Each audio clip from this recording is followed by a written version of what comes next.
people around you who have or will come to ask questions, reach conclusions, and give advice that should be as irrelevant to you as they were to Jesus. How many of y'all have some people around who like to give you advice? They look at what's going on. They hear some of the things that are going on. They have reached conclusions. They want to pass those conclusions on to you. They want to give you advice. And sometimes, how many of you have ever felt like, well, I got to be Christian. I got to be nice. So you smile and you try and be kind and so forth with the people that are giving this advice. But you know that advice is wrong because they're not seeing everything that you need to see. And you can either take the time to educate them and bring them up to where you are, or you can just smile and thank you. And this is what most of us do, right? We smile, thank you. You're going to have some people over for the meal. And how many of y'all know when people come over, they like to give you advice on how they would have cooked it? What they would have done. Well, when I make them, I put these in. It makes them taste so much nicer. Well, in the encounter that we look at today, Jesus, his own disciples came to conclusions. They asked questions and they rendered advice for Jesus that Jesus completely disregarded. Paid no attention to it. And what was the basis for Jesus dismissing these questions? We want to take a look at that. Why did Jesus take a look at these particular questions and decide, I don't need to pay attention to any of that? Because our goal here is we want to find out what kind of questions get Jesus' attention. What kind of questions are the kind that God says, I need to send the answer to this now, and what are the kind of questions that they say, you know what? This isn't very important at all. We want to find these things out.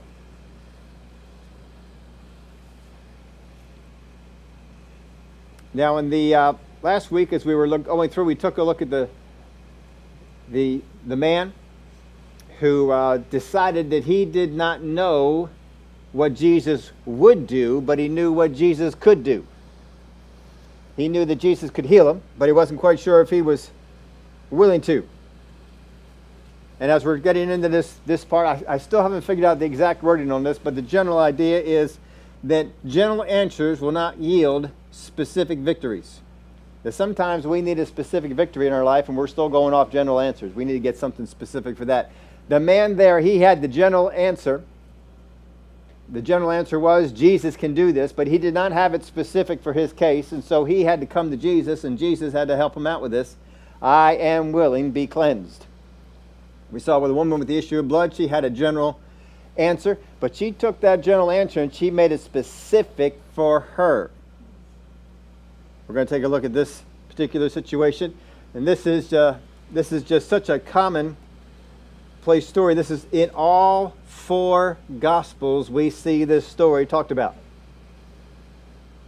In Mark chapter 6, if you ever get, I'm sure that this won't ever happen, but if it does ever happen, if you get stopped in the street and say, what is your pastor's favorite gospel? How many could answer that question? I mean, there's four Gospels, and don't pull this religious stuff that says, oh, I like them all the same. You do not. One of them is going to hit you a little bit more than the other ones do.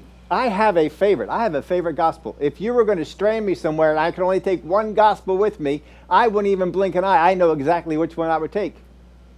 Mark.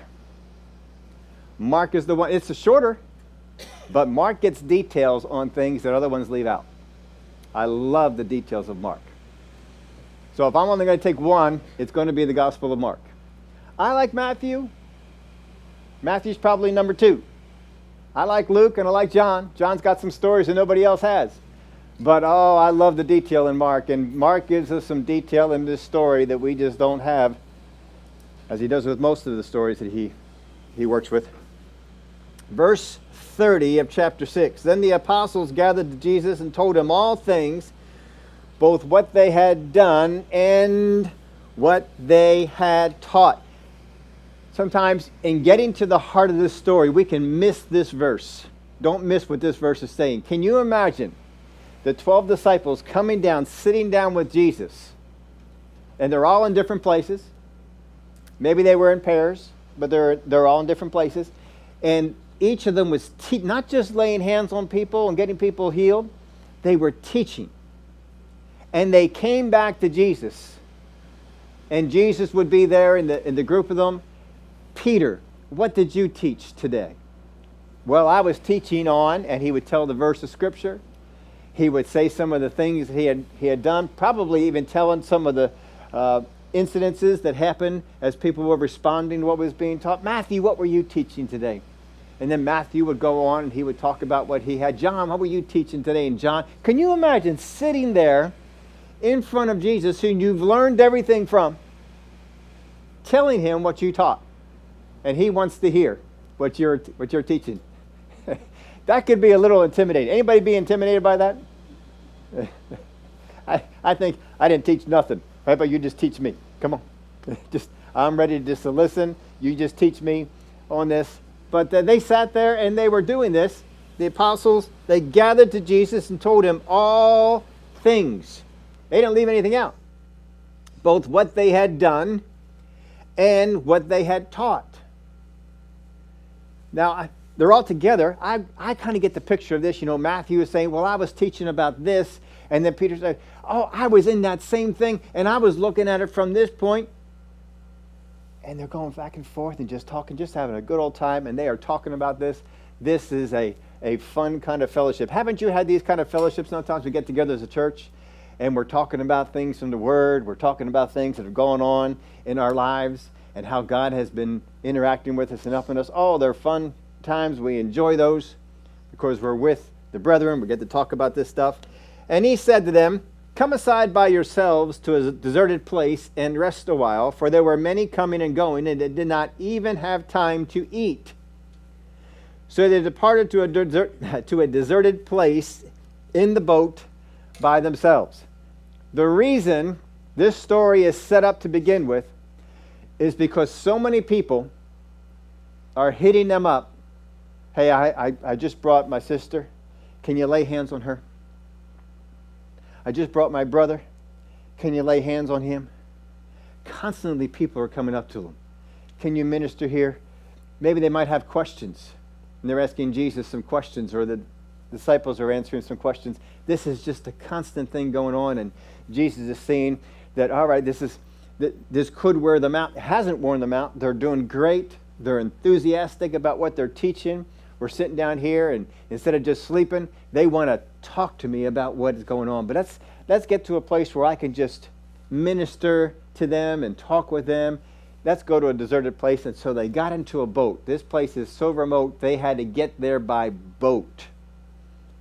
There was no other access to it. So they all get inside the boat, and they head to a deserted place. They are not in a deserted place. They are going to a deserted place. For the purpose was to get away and to probably eat some, get some rest. Have you ever been working so much that you forgot to eat? Or just didn't get a chance to eat?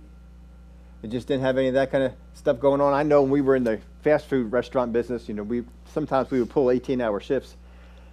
And you start there at the crack of dawn and you'd go there until the next day. 3 a.m. you're pulling out of there. You never left the place.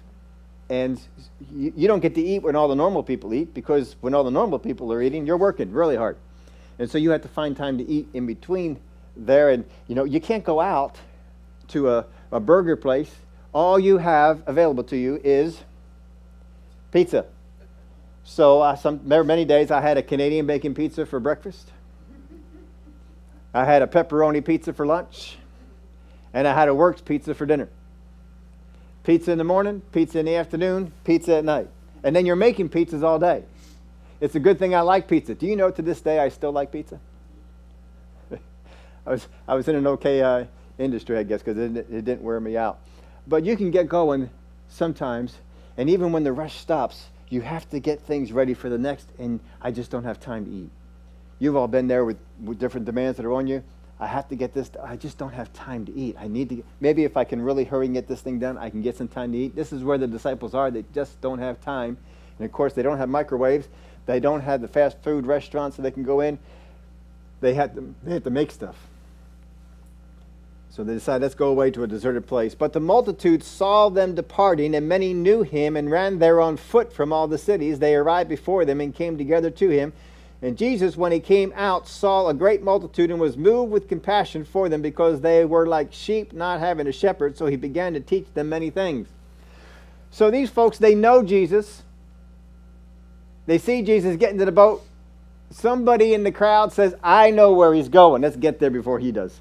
And so they make an end around on land to get there, and they're going fast. And if you're in a rowboat, if you're in most of the boats that they would probably have access to, they're not super fast on the water. You could probably get there faster, I guess, by land, and that's what they did.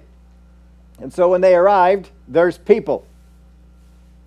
So they get there. When he came out, he saw a great multitude of people there. They came here to rest. They came here to eat.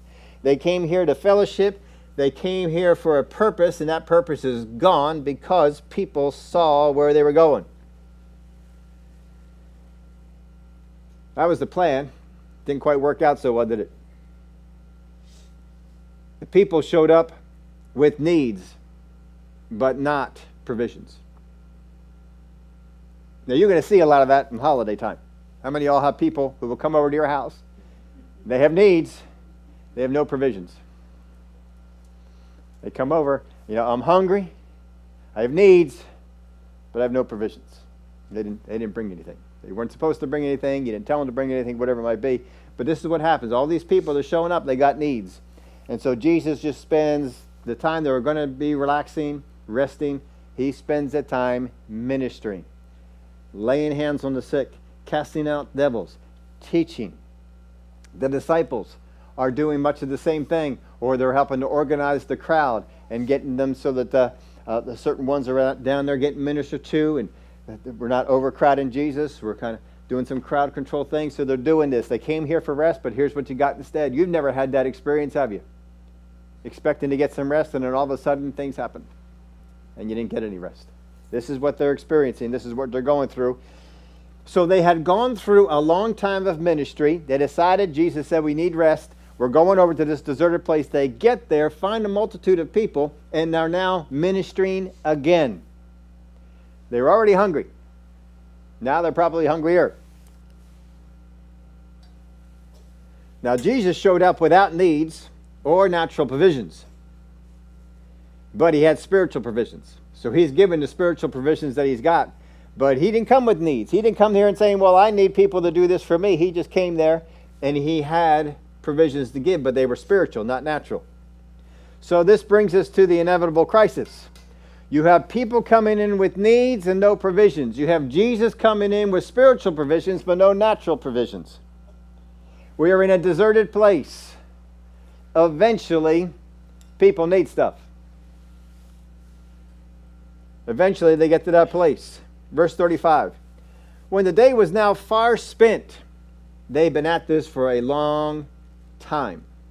When the day was far spent, they are ministering in this way in a deserted place. This place is not meant to handle a lot of people. His disciples came to him and said, this is a deserted place, and already the hour is late. Send them away that they may go into the surrounding country and villages and buy themselves bread, for they have nothing to eat. So they are assessing the situation.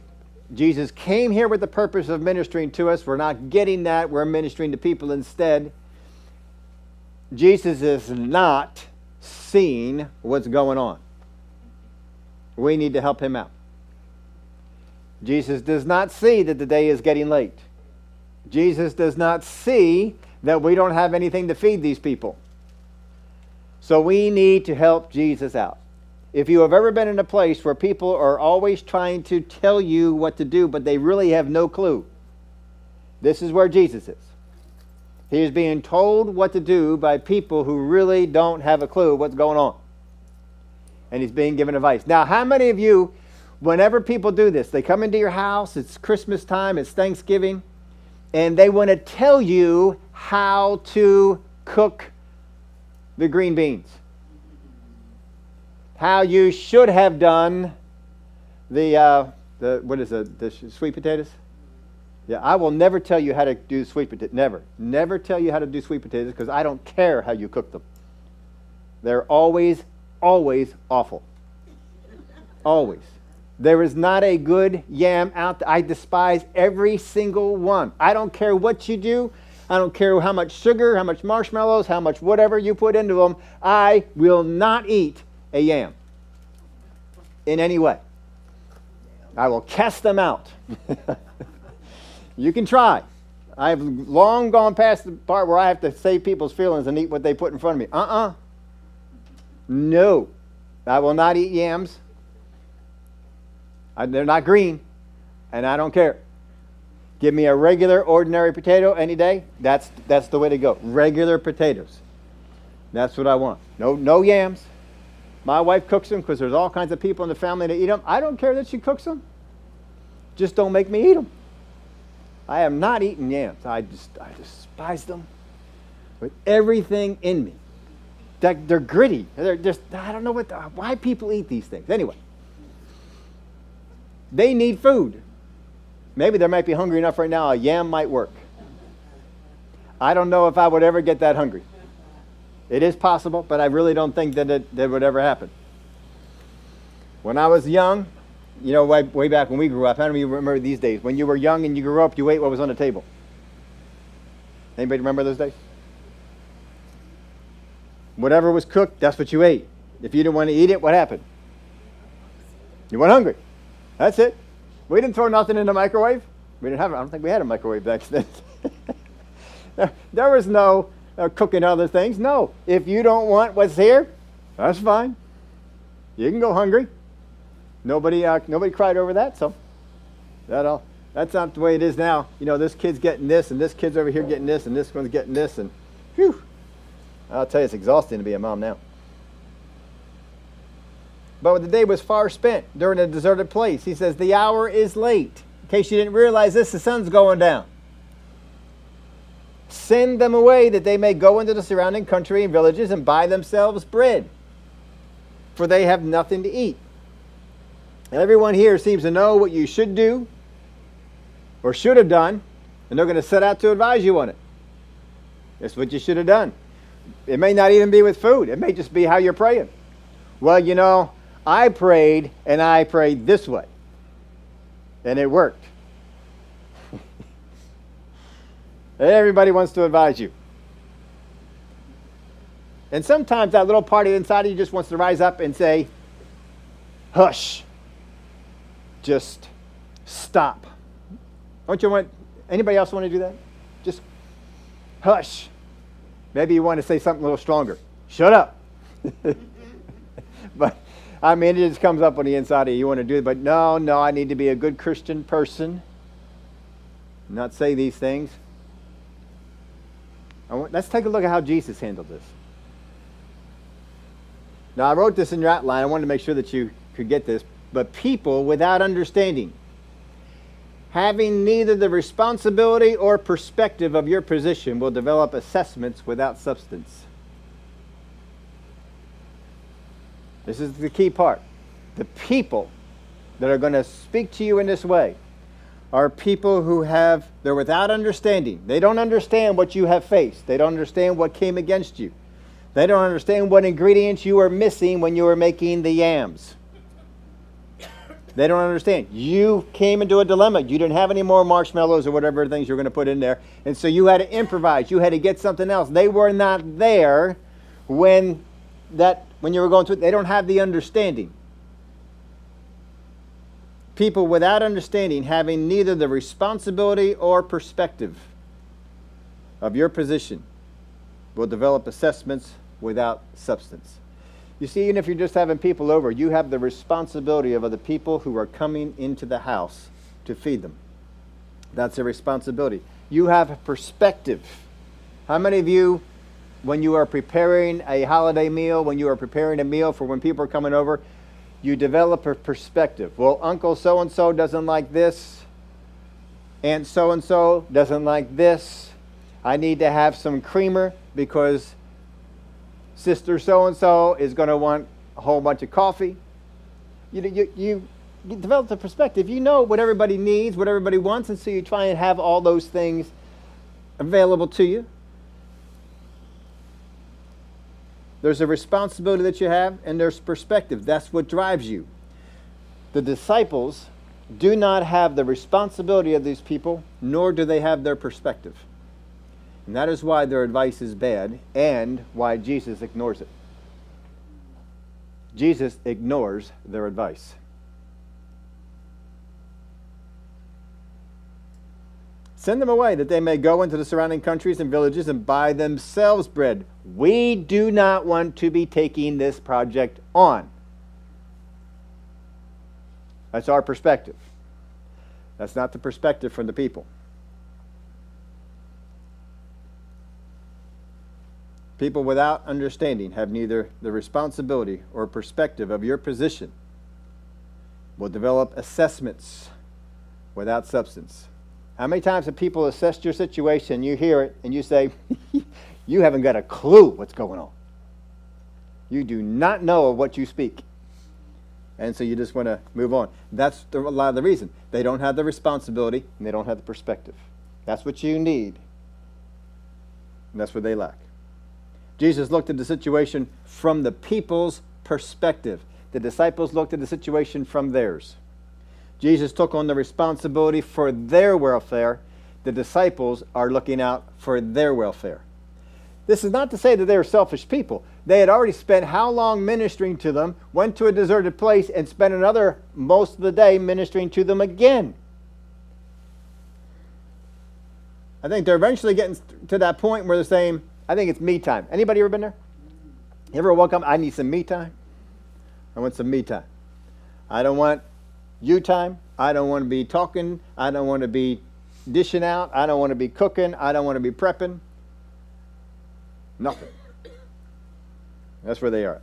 The disciples saw this from their own perspective, and they did not care what happened to them so long as they left the premises. I don't care where you go, just so you don't stay here. Right? Isn't that what Brother Keith used to always say? That's for the paraphrase from that. He says, you don't have to, how do you say, you don't have to go home? You just have to get out of here. he used to always say that. And people would, they'd get out of here and they'd go out in the parking lot and they'd sit out there for a while. That's all right. The questions and conclusions the disciples come to are irrelevant to Jesus because of what was lacking in their formation.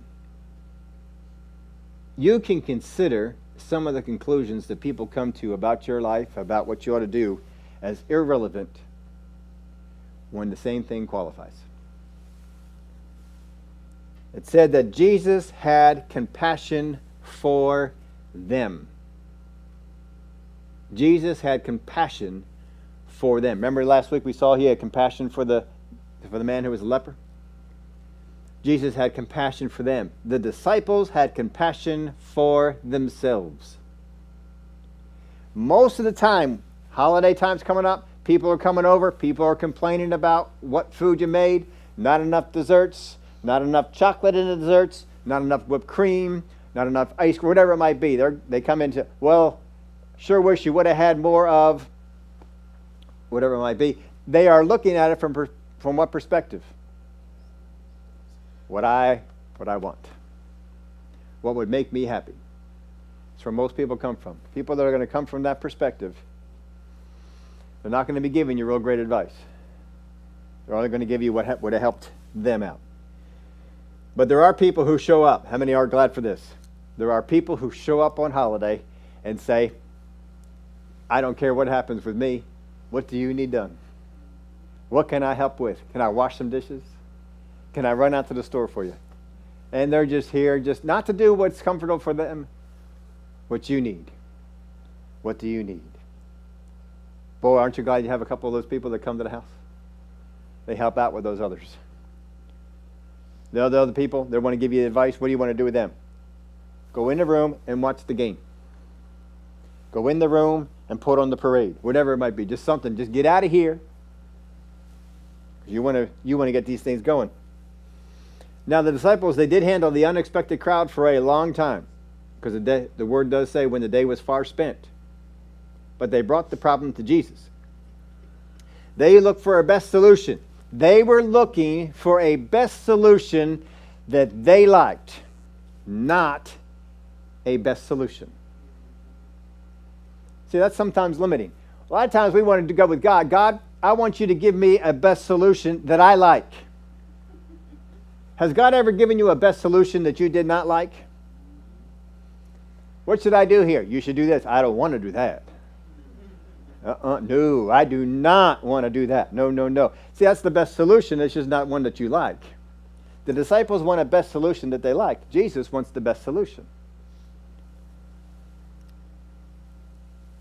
So their best solution is send them away while there's still time for them to get home.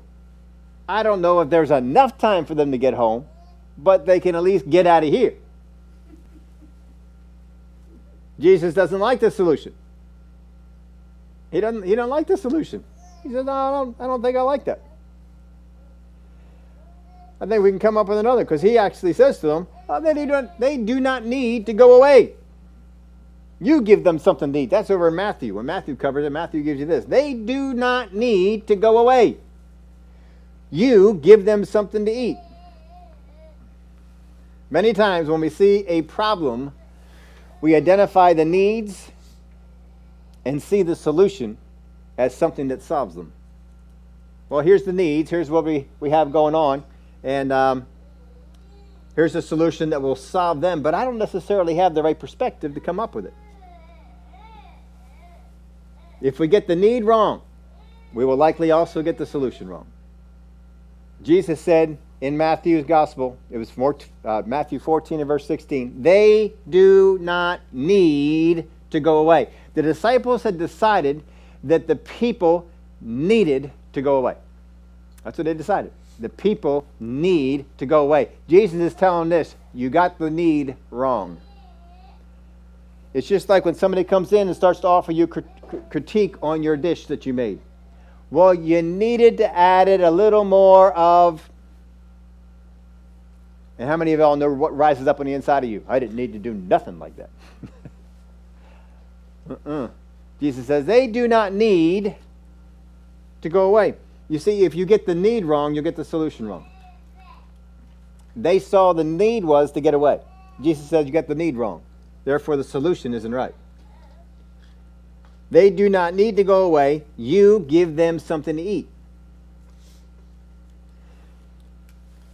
Now, they have been for the better part of 2 days trying to feed themselves, and they haven't been able to do a very good job of it because they were hungry when they got here, and they're still hungry now because they haven't been able to do too much on this area of food. They're not doing well feeding themselves. And Jesus says, not only do I want you to minister to all these people, not only do I want you to teach all of these people, not only do I want you to crowd control all these people, I want you to feed them. Now, if you're one of the disciples, I don't know. I'm thinking under my breath. If I'm one of the disciples, under my breath, I'm thinking, do they need to do anything at all? Or is it all just on us? Do we need to do it all? I mean, we got to teach them. We got to pray for them. We got to heal them. We got to cast out demons. We got to crowd control them. They're not doing anything. They get a little frustrated with this. Now you're saying we need to feed them. How many if you're a disciple, how many might be feeling a little bit underappreciated? Just a little bit underappreciated. You know, we're doing this, we're doing that, we're doing this, we're doing this, and now feed this group here is 5,000 men. More than likely they brought their wives along. That's 10,000 people right there. If the husband and the wife are coming along, where are the kids? They are not in daycare. They are with them. Let's just say that each one of them had 2 kids, and that is not likely. Let's just say, though, that each of them had 2 kids. That's 5,000 plus 5,000 plus 2 kids each. That is 10,000 people. How many of you would like to, on the spot, feed 10,000 people? How many of you might be a little set back thinking that you have to come up with food for 10,000 plus people? How many get a little upset at Jesus because you're asking me to feed 10,000 plus people? Again, it's getting late. We have to go get stuff. What do we have here? We don't got much. When asked to do something challenging, this is some of the things, we can write some of this down if you want to. When we are asked to do something challenging, we tend to look at what we have. When I am asked to do something challenging, the first thing I generally look at is, what do I have? What have I got with me? What do I have? Second thing we might do is, what can we get? All right, I have this, but I can get this. I can get this over here. Third thing we might say is, well, what we have, what we can get, what we see. All right, I don't have this, but I can see this over here. Maybe we'll have access to this thing over here. Hey, but what we know. Well, I know some people on the mainland. I know some people over here. I can get a message to them and they can bring us some stuff. And lastly, what we have done. Whenever I'm looking at doing something impossible, I always want to take a look at what have I done. Because that's the basis for what I can measure for where I'm going. When we are tested beyond what we feel able, it exposes what the real hindrance is. Many times, folks, we are not allowing ourselves to be exposed to this level. I am not allowing myself to be challenged to this level. Because as soon as I get there, I pull back. It's one thing to ask me to minister all day. It's one thing to ask me to cast out demons and lay hands on the sick and to teach people all day. I've done these things. I have this in me. I can do it. But now you're asking me to do something I have never done. I don't see how I have the capacity to do this. This thing seems to be impossible to me. Whenever we are asked by God to do what is seemingly impossible, your flesh will get woke up. And you will start letting out all the things that are really holding you back in your Christian walk. Those are the things you've been suppressing all this time. But now here it comes out. See, you were dependent not on God like you thought. I keep going around thinking, I just depend on God. Glory to God, I depend on God, I depend on God, I depend on God, until you can't depend on yourself anymore. You can't depend on what you have. You can't depend on what you can see. You can't depend on what you can get. And then all of a sudden, you find out, I'm not dependent on God. All this time, I thought I was dependent on God. I've been dependent on me. What I can get, what I can do, what I have done. I've been dependent on me. All this time. I thought I was really spiritual. But wow. This is pushing me a little bit here. And now we find out. I can walk with God all the way up to about here. And then when God starts pushing me up into this area, that's not working so well. I start to cling to the flesh. I start to cling to the things. God will sometimes have us be pushed into these areas because He wants us to see what we're made of. He wants us to see what we're made of. In John's Gospel, I'm going to jump ahead to this. In John's Gospel, John chapter 6, verse 5 and 6. Then Jesus lifted up his eyes, and seeing a great multitude coming toward him, he said to Philip, Where shall we buy bread that these may eat? But this he said to test him, for he himself knew what he would do. This seems like it occurred a lot earlier on in the process. This is recorded in John. Matthew, Mark, and Luke do not record this. Only John does. Now I want you to take a look at this. It may seem like it contradicts some of the other things that we saw in Mark, but it doesn't.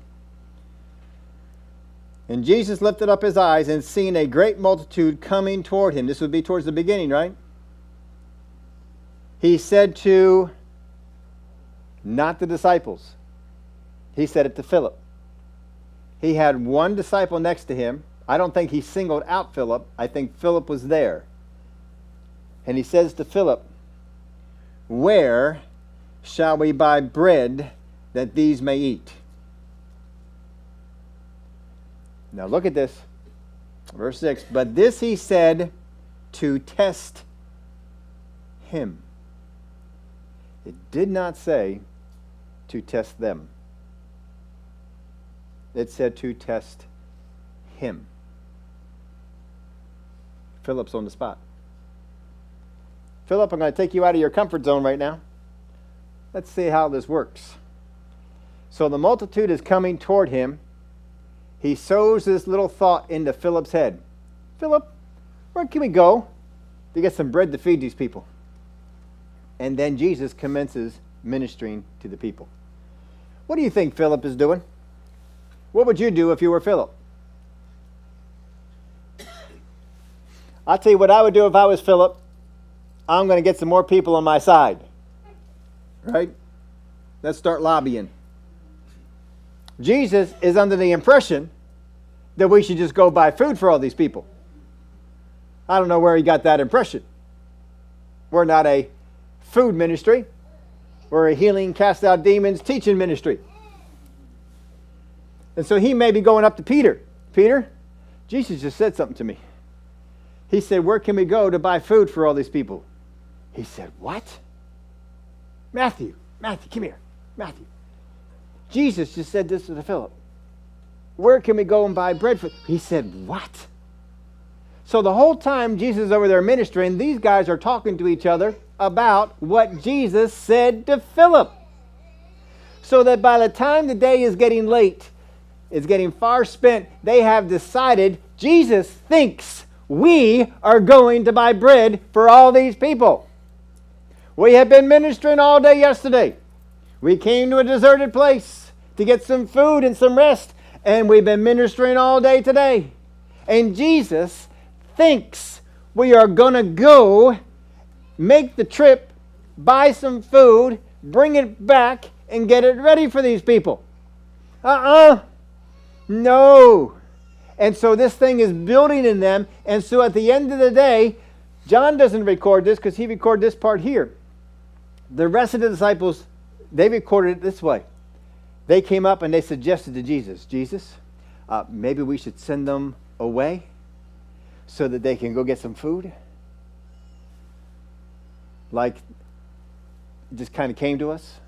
No, it came to you because you've been thinking about what Jesus said to Philip. And you're coming up with this conclusion. Let's give Jesus some more advice. Jesus obviously is clueless. He thinks that we can just go whenever we want to and buy food. Let's see him make that trip. And then bring it back. Now think about this. You think about shopping for your family of 4, 5, or 6, right? Think about all the bags you got to bring in for 4, 5, or 6. Now think about all the bags for 10,000 or more people. And you don't have an SUV. No truck, no SUV. You're carrying stuff. And the stores do not have paper or plastic. You got to get your own containers to bring. It's kind of like going to Aldi. You got to get your own stuff. Bring your own bags. And go out to the stores and buy all this and then bring it back to them. They're thinking about this. This is what Jesus wants us to do. He wants us to go to the store and buy all the bread we need to feed these guys. No. The day is still, ministry is still going on. They come up to Jesus. Jesus, we need to think about sending these people home. There's always tomorrow. They can come back tomorrow. We can minister to them some more then. But need to think about sending them home. Now, more than likely, Jesus had the idea that the disciples would be thinking on this line if he mentioned this to Philip, that Philip would talk to him. He's testing him. Let's see what he does. I'm going to put him out beyond his comfort zone. Don't think that just because you have a situation in your life that is beyond your comfort zone, that it's the devil messing with you. It could be God saying, let's see how you do. Let's get you out above your comfort zone. See, this is not a bad thing. How many of you remember way back when you first started driving? When you first started driving that car, you had big ambitions about driving that car, and then you got behind the wheel, and 20 miles an hour seemed really fast. Anybody remember those days? I mean, 20 miles an hour, this seems really fast. I don't know if I can do this. And then pretty soon 20 miles an hour was slow, and 30 miles an hour was fast, and then 40, 45, 50. And then you remember the day when you first got on the interstate? Got on the interstate? And the speed limit there, it depends on when you were growing up. Of course, you know, when Jimmy Carter came along, everything was 55. But before that, it wasn't. And you could be driving on down, some roads had no speed limit. How many remember back when the roads, there was no speed limit on, there was none. There was nothing posted. If it wasn't posted, that meant you could do whatever you wanted to. It's not posted. My grandfather would tell me stories of these days. Of course, the cars back then couldn't go as fast as they could now. But there was no posted speed limit. It's kind of like Germany over there. You can just, the Autobahn, you just go. And when you first got up there on that interstate, and it was 55, it was 65, how many of y'all know it felt fast? I remember when I got out of the 55 zone, and they first started to up the speed limit again. Remember, they're starting to up it? And if you drove out west, once you got out of this horrendous state of Pennsylvania, and you got into Ohio was the first place you saw it. Ohio had a posted speed limit of 75. That was the posted. Now, how many of y'all know the actual speed limit is higher? Posted is 75, but actual is 80, 85, somewhere in that area. At that time, I had a Ford Probe, and Ford Probes, they love roads. They love turns. They love acceleration. Oh, it was a manual too. Oh boy, it was fun. I just loved getting on a twisty road, downshifting into the turn. Oh, that was sweet. And then accelerating on the second half of the turn. You accelerate on the second, not the first half. The second half, you can accelerate coming out of that turn, and those tires just hug that road. What speed limit are they talking about? I have no idea. They have those windy, twisty roads in New Jersey that have those suggested speed limits of 35 on some of those turns. Yet 65. No problem. I'm doing 65 on those things. Nobody else is in the car. Oh, I am having lots of fun. It was great. Don't do this at home. Oh, that car, you can't do that in my truck. My truck doesn't have any of the fun. That Probe, that had some fun with that car. Oh, that was good. But when you first got on that interstate in 55, that seemed fast. You were a little bit nervous about it. But then you got used to it. And then 65. And then 75. I found out something on one of my trips back and forth between here and Oklahoma. I found out something that my Probe, the speed limit tops out at 85. I have never gone faster than 85 in my Probe. Never, because that's the speed limit. Always said 85. It topped out. It was the digital one. It had no dial. Had a digital. It would not go any higher than 85. I don't know what speed I was going, but man, I was having fun. But I know for a while, going that fast, that I wasn't comfortable doing that. You see, when you start getting those times of being tested, being pushed, it's kind of getting you into the 55, 65 mile an hour lane. And then you get used to it. Oh, you know what? I can handle that 55, 65 mile an hour. Let me try 75.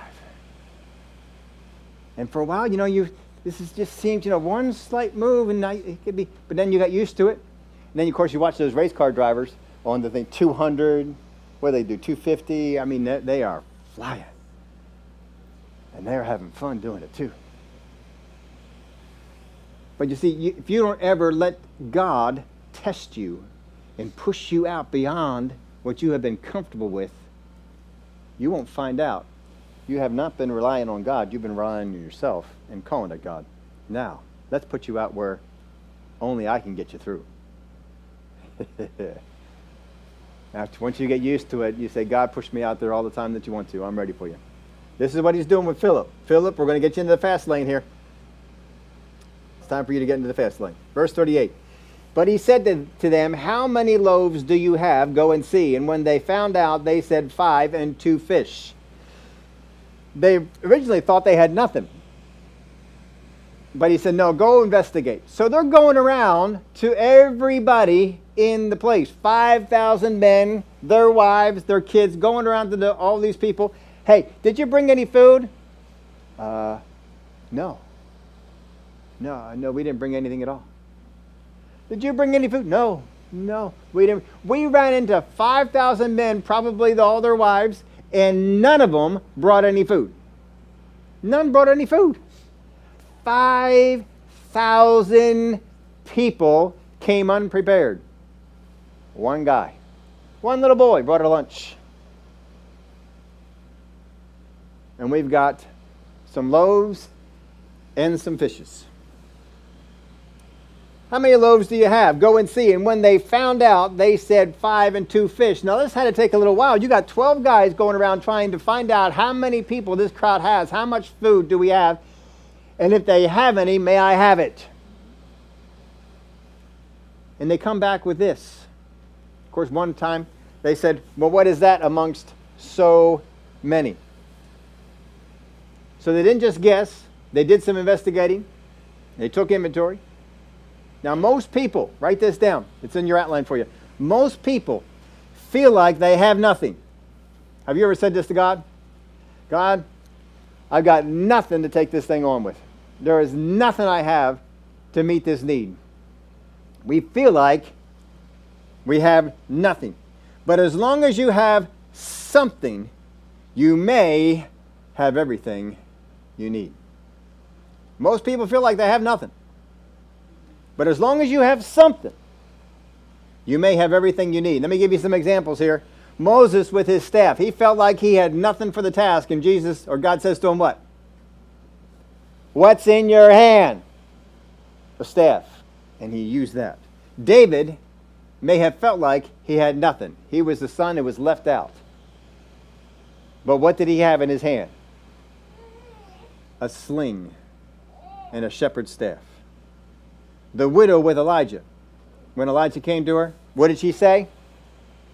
We really have nothing. We just got a little bit of flour and a little bit of oil. I'm preparing to make a last cake. She felt like she had nothing. Really, she had something. And it turned out to be everything that she needed. The widow with Elisha.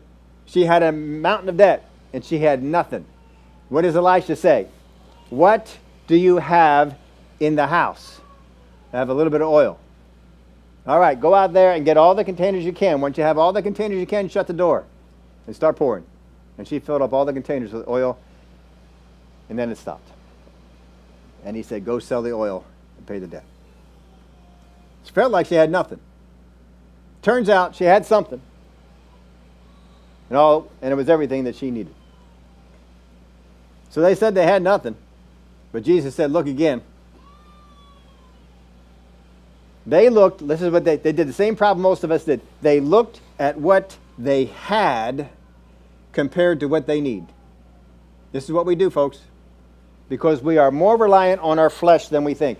I look at what I have compared to what I need. That is flesh reliance. That is relying on you in some way. I cannot look at what I have and compare it to what I need without putting myself in the equation. Jesus wants to get them to the place where they don't take what they have and compare it to what they need. That's where we have to get. And your Father in heaven is working on situations in your future to push you to see this. He's going to have situations that are going to come up because his purpose is to test you. He's not testing you to break you. He's testing you to get you ready to go faster. He's testing you to get you ready for what's ahead. Because he wants you to be able to go further. He wants you to be able to go faster.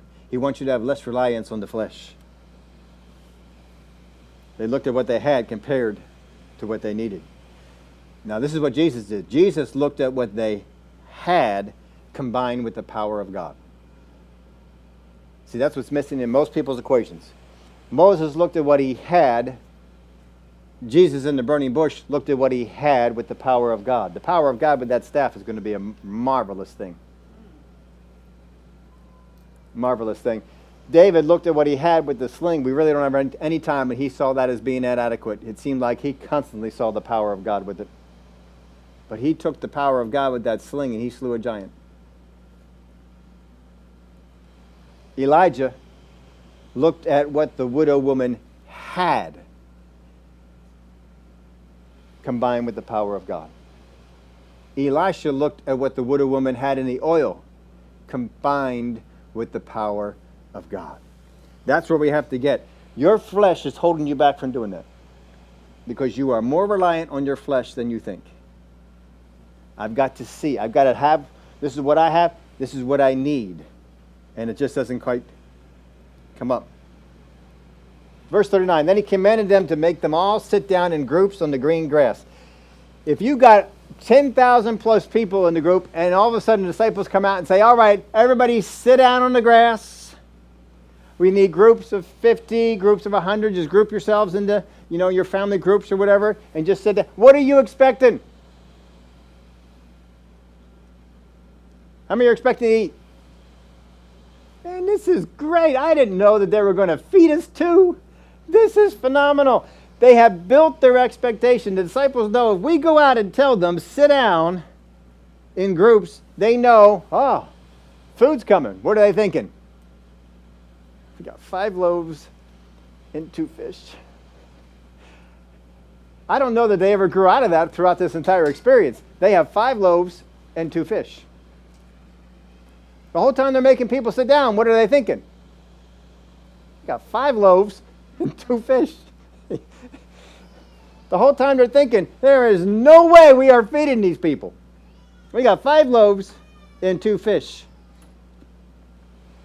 It's not their faith. It's not the faith of the people. They don't know that a miracle has to go on. They don't know what's up.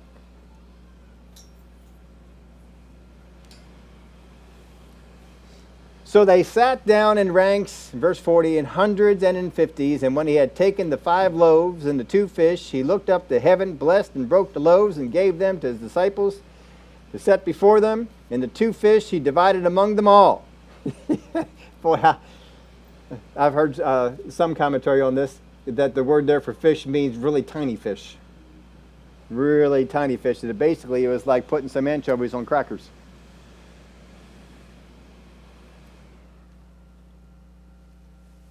And the 2 fish he divided among them all. So they all ate and were filled. They were filled. Every time I read this, I think of the Taco Bell commercial. Anybody remember the Taco Bell commercial? The guy comes out of the Taco Bell and he goes, I'm full. I don't know about you. How many of you are just not filled with tacos? I can eat tacos, they're just not filling. 3 tacos? Come on. It's like an appetizer. But they would come out of the Taco Bell. They were doing this thing trying to let people know, hey, you can go into a Taco Bell, get your food, and come out and be full. I haven't been to Taco Bell in a long time, but I'm pretty sure I don't go into a Taco Bell and come out too full. Unless I buy 2 meals, 3 meals, something like that. That one little meal that they serve up there, okay. I don't know who they're trying to feed. They came out full. No matter what you think of what they started with, what they ended with is they were full. Everyone ate until they were full. That's 5,000 men, probably 5,000 wives, probably at least 10,000 kids, probably even more than all that, probably more than this. This is a big group of people. 10, 20,000, 30,000. This is a big group of people. And they were all full. How many get the idea when we're reading this story that Jesus is not tested? Anybody see that Jesus is pushed at all? I don't see that Jesus is pushed at all. It's just like, have him sit down. I put this in your outline for you. An impossible task was taken in steps. First off, there was the grouping in the city. Second, there was a taking and the blessing. He took the loaves, he took the fish, and he blessed them. Then there was the breaking and the giving. He gave to his disciples. And then there was the eating and the filling. They ate and they were filled. This is all done in steps. But a whole lot of times, folks, we want to get to the end. I want to get to the eating and filling. I want to get to the meat of the miracle. But you got to start with the sitting and the grouping. That's building the anticipation. That's putting yourself on the line. Jesus doesn't feel like he's on the line. Doesn't give the impression that he's feeling like he's on the line. This is just what we do. There is no arriving at the desired final steps without the stretching of the first steps. We all want to get to the end, but I don't want to do the stretching of the beginning. You got to be ready to be stretched. You got to be ready to be moved out. Jesus' purpose in telling Philip was to test him. Now, we've mentioned this to you before when we've gone over this. We're not going to get into it in any detail here. This miracle, the feeding of the 5,000, and its sister's story, the feeding of the 4,000, are the only miracles that the disciples refer to that they had not learned the lesson from them yet. They were there. They watched this thing happen. And they would write about it afterwards. We hadn't learned the lesson that was there. If they had not learned the lesson, how many of y'all know we can probably still learn a few more things from this story? We may have looked at it many, many times, but if they had been through it and still had not learned the lesson, that's a fun little study for you. Go on up there and take a look at your concordance and look at how many times the feeding of the 5,000 was referred to. Or just the loaves. Just look up loaves. They had not learned the lesson of the loaves. They hadn't learned the lesson of the loaves. So they ate and were filled. Pull up the next verse. Well, yeah, I think Mark has it. Maybe. And they took up 12 baskets full of fragments and of the fish. They ended with more than they began. After 10, 20, 30,000 people ate of what was there, they ended up with more than what they started with. That is supernatural. But as long as I stand around questioning the whys and the hows, I'll never be seeing the answers or the fulfillment. Can't stand around trying to figure out the whys and the hows. Well, how if I start breaking the bread, how is this going to work? How if I fill water, put them in the pots, how is that going to work? How is washing the mud off my eyes going to do anything? How is getting up going to heal me? How is stretching forth my hand going to bring about a healing? You can stand around and work out all the hows and all the whys and all that sort of stuff that you want to. If it keeps you from starting, for Jesus here, sit them down and group them. That's the first thing. That's before you ever touch the food. Sit them down and group them. Then he says, now, bring me the food. And they brought the food. Jesus didn't go take the food. They brought it to him. They knew exactly what Jesus had in the way of food. He took it and he blessed it. After he blessed it, then he gave it back to them. Why not just have them hold it and bless it? And these are the steps that he was given. These are the steps that he took. And he just kept breaking and giving more, and breaking and giving more. Can you imagine being Peter, being John, being Matthew, and going up there? 5 loaves, 2 fish. You go up there, and he gives you some. And you go back, this little tiny bit of stuff, you go back with this little bit, and you go over to this group. Here's the starters. And then you go back over to Jesus. Well, there's 12 other disciples. I'm sure there's not enough for me, but I'll go back. And Jesus gives you more. Wow. Did nobody else take any? And then you go on out there and you bring these over here, and then you have to go back because you don't get it all at one time. And they come back. Then And they get some more. I wonder if at any point did they say, we're kind of tired of making all these trips. Can you give us more at one time? I don't know if they ever said that. I think for the whole time that they're doing this, I can't believe that there's more. Did anybody else give them anything more? No, you saw it was 5 loaves and 2 fish. Yeah, 5 loaves and 2 fish. I've already taken more than that out. And they come on back, and Jesus breaks off some more and cuts up some more and gives it to them, and they walk on back out here and they give some more. And they just keep going. The whole time they're being used in this process, they keep coming back and getting more. They know there's no more. But Jesus keeps breaking off more. They're in a deserted place. Jesus has no access to anything more. This is it. They keep coming back. And they're going, Peter, I don't know what we're witnessing here, but I've never seen anything like this before in my life. Here, have some more. I'll be right back with some more. And they go and they get some more. Now they're getting confident. When I go back there, I know there's going to be more. And they bring back some more. And I'm getting excited. This is really cool. I wonder when it shuts off. This is something. And maybe after a while of doing this, maybe they get a little bit bold and they take one for themselves. They're going out here and said, this is all for you, but I'm going to keep one for me. Because, they're getting hungry. And then they come on back. And they get more. And this just keeps on going. Wow. They were used in this. They saw the whole thing go on. They were stretched.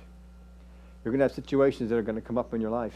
You already have had situations where you have been stretched. You're going to be stretched some more. Don't react like the disciples did. Where can we go and buy? Shall 200 denarii worth of bread feed such a great multitude? In case you're wondering, that's 200 days' wage. That's almost a year's wage to spend on one meal.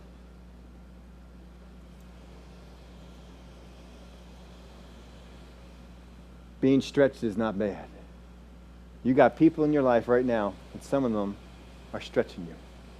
Some of them are helping you find out where you are dependent on yourself and where you are dependent on God. They're helping you out. You're getting mad at them. You want to get away from them, but they're helping you out. God is saying, you see, you thought that was all taken care of. To see that, you are relying on your flesh. Now, you let go of that flesh, you let my power get in there, you won't be near as frustrated. You won't get near as angry. You won't get near as hurt. And life will be a whole lot easier. You keep hanging on to your flesh. It's going to be tough. What in your life are you asking why and how about things you don't know instead of putting what you have to work? Put what you have to work. I tell you my stories because they're the only stories that I can tell you. I can tell you other people's stories too, but they're not mine. I've told you some of my stories. I've told you some of the ways God has told me, put the steps in place. Put the steps in place. I told you when the doctor said, Steve, you'll never run again. Never, you're done. I told you the first step.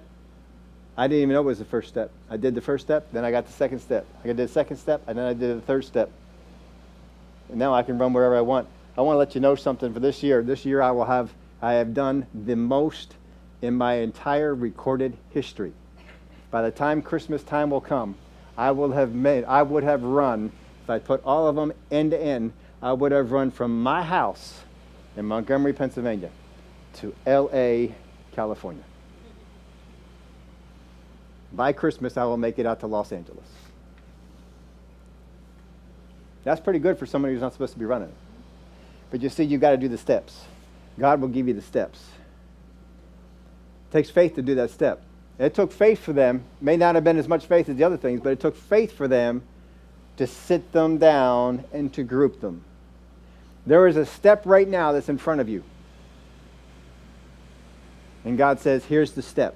I don't know what your step is. I know what my steps are. I don't know what your steps are. God will give you a step. This is your step. Yeah, but I don't see how that's going to work. I don't see how that's going to change anything. I don't see how that's all going to... It can't impact anything at all.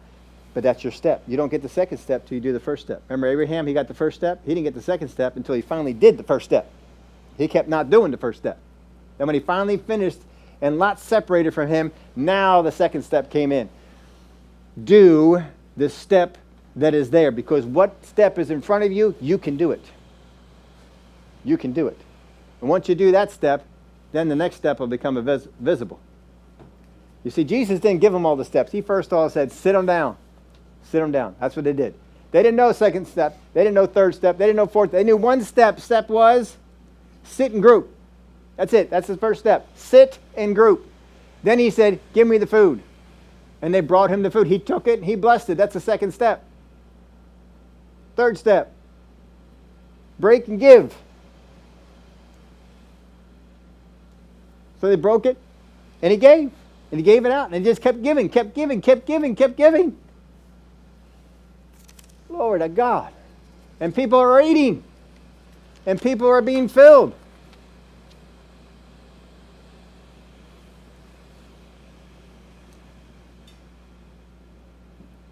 What are we going to do? You got to do the first step.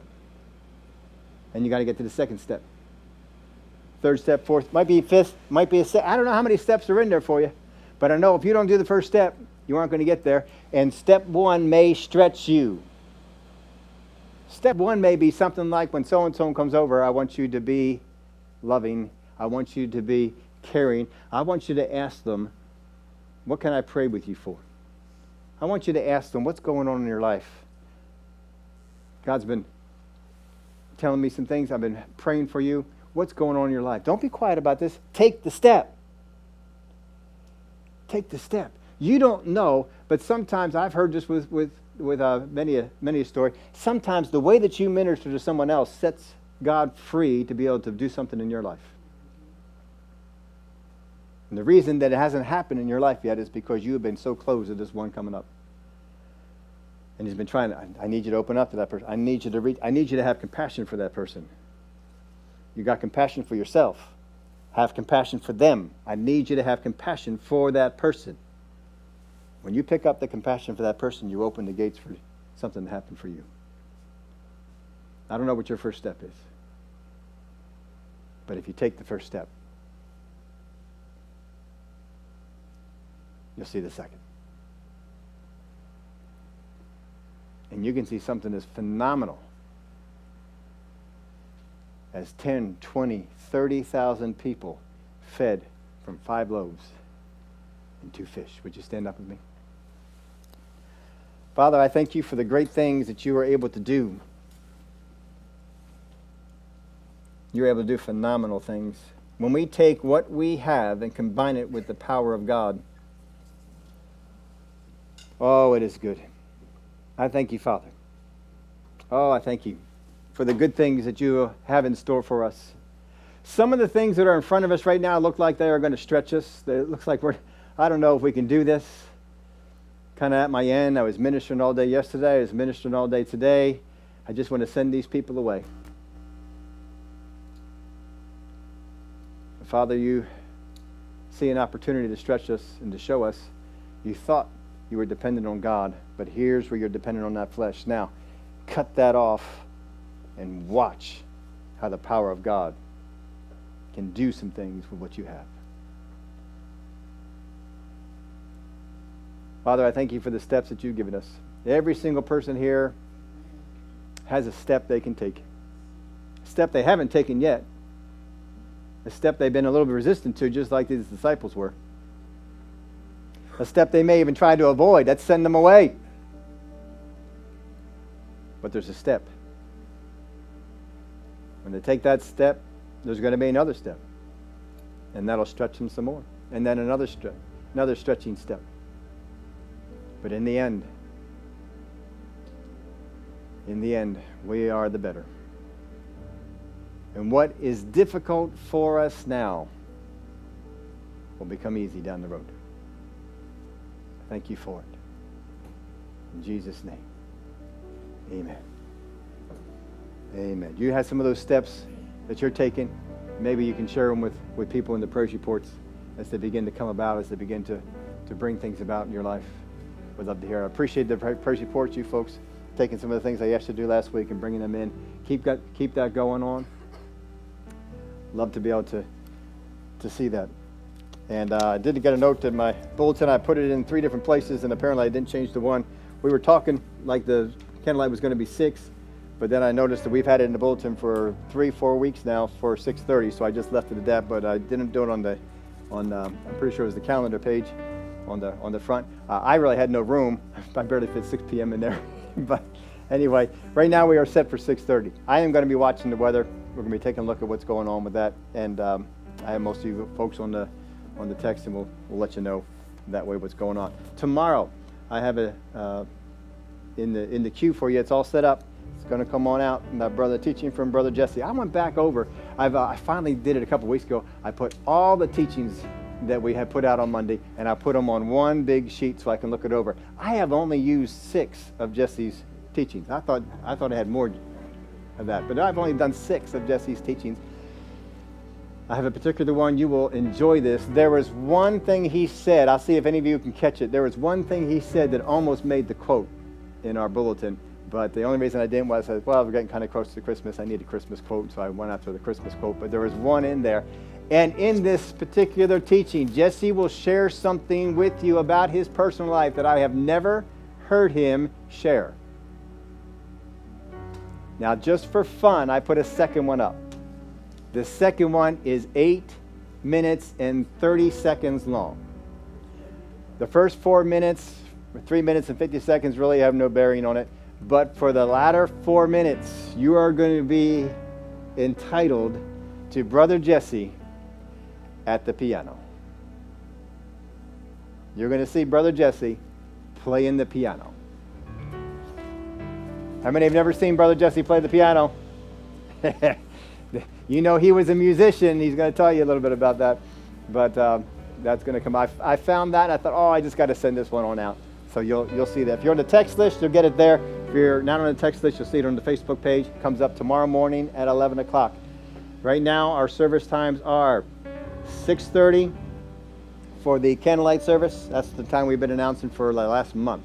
So I'm going to keep it in at that 6:30, and then 10 o'clock for the Saturday morning, the Sunday morning service that will be on the Sabbath, Saturday. And then we'll keep up. Right now, they are talking about some winter weather possibly coming in then. I don't think they can get tomorrow right, so I'm not going to make too many plans on what they can get down here for the next week. We'll keep an eye on it and see how it's going. But enjoy the rest of your day here. A lot of things going on with the holidays coming up, Christmas and New Year's, and all the people coming in and out. The Jacobs are coming into town on Thursday, and so they have a family reunion. They're going to be down in Sea Isle City, but we may see them on Friday night. Right now, that's the tentative time we'll probably be able to see them. I think they head back on Tuesday the following week, but that'll be coming up. We always look forward to them coming on out and getting a chance to see them. Bless some folks that are around you before you go. It's great having you here today.